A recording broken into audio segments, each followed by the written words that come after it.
Hi, thanks for staying with us, and we are back on In Realty. This time we are again with James Ong of Fortis FP Consultancy, but this time we're going to talk about the possibilities of upgrading your house. Yeah. Okay. So James, when one, say for example, when one has a car, a hatchback, and then one has 2 or 3 kids, they tend to upgrade their car. So is that the same case as in upgrading your house?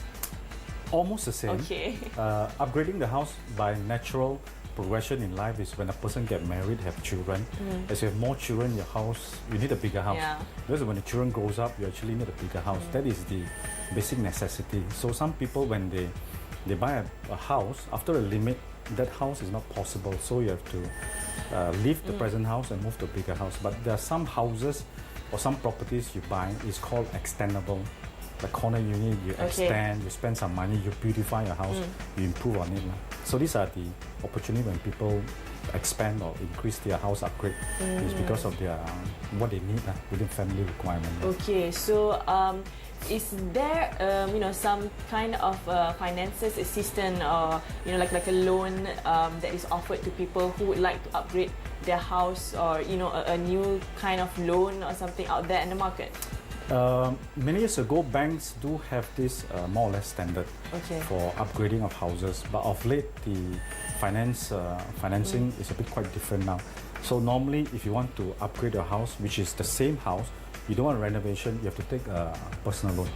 So a personal loan can be packaged like a term loan. So what you do is you have existing, let's say, a bungalow worth around 2 million. You want to extend a little bit, improve the kitchen. Then if you have your own cash, of course, it's the best.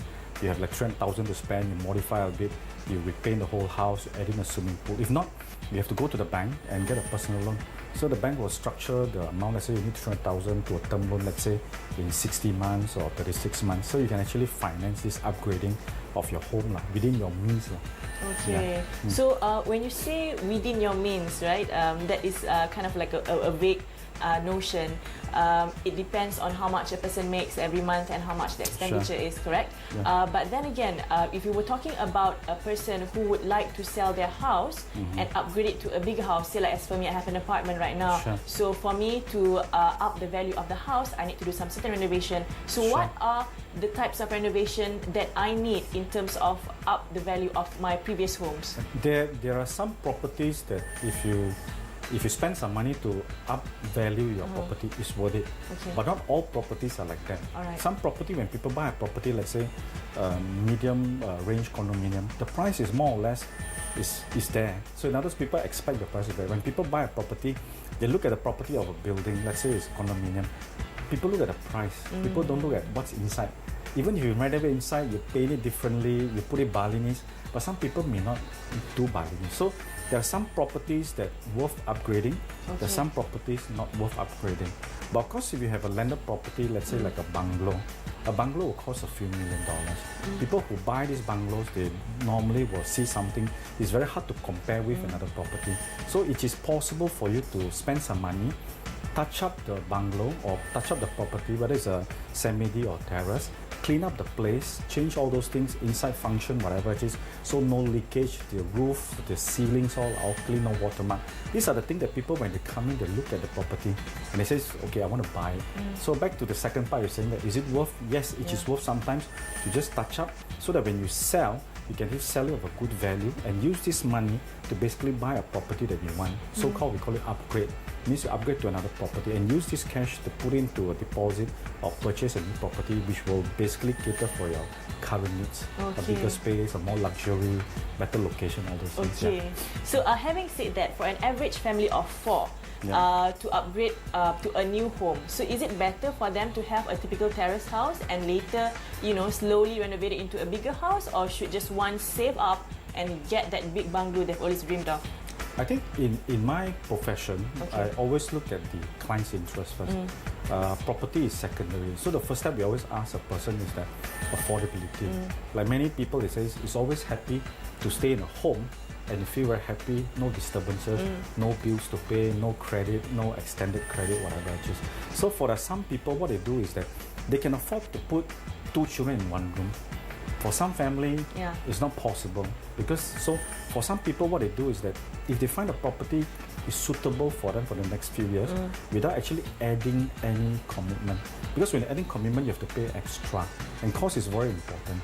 But of course, if the family finds at the end of the day they can afford it, they can fork out the money, or maybe the financing scheme is better. Because maybe 10 years ago when you take a bank loan, the interest rate is very high. Today, the bank loan is a bit better, more competitive, with more banks offering. So it is possible for family, after looking their own internal financing capacity, the growth of the family, they can actually do an upgrade. So what they do is they say, okay, we will decide to buy within the means. The word is always within the means. We always recommend to the client so that you don't have any problems when you stay in a home. You want a comfortable, happy home. And when you stay in the home, then if you find it comfortable, that's it. You know? So by that, you are saying being house rich with less cash is not always better than being house poor and with good cash flow, right? Yeah, I think the rule of thumb is one must always have some saving, some cash, because property is a fixed asset. It's not that liquid. You cannot sell a property like today you sell it, you get the money. You don't. So there's always a time frame within 6 to 12 months where your property will be converted to cash. It is always advisable in my profession, again, Lina, is that people should keep some cash. And like many people, a lot of people are home proud. They want to have a nice home, relative comes in, tandoori a bit, birthday function. You want to come back to a home where you find that, you know, after a hard day's work. So the home is a very, very important institution. But if you feel happy about it, whatever it is, the rule of thumb, like I said, it's up to you. If you find it's worth it, why not a beautiful home and have some cash in the pocket anytime you want, so you don't strain or stress yourself. Yeah, but I think the root notion here would be we must know our needs and our wants, right? Then we can really come to a fine line whether we need to upgrade the house or not, right? Yes. So that's the reason why, Lina, if I add a little bit, is that you have to see what are your commitments. If your commitments is too much, like you have to pay cars, children's education, then one should be happy with it. Because a lot of things is, as time goes by, you can find the time when you have the money to upgrade. But if not, if you make a wrong decision, financial commitment, sometimes can be a bit stressful like in that case. Yeah, and making a commitment to buy a house is not a no joking matter. All right, thank you so much, James, for yet another info pack segment. With that, I see you again next week on In Reality.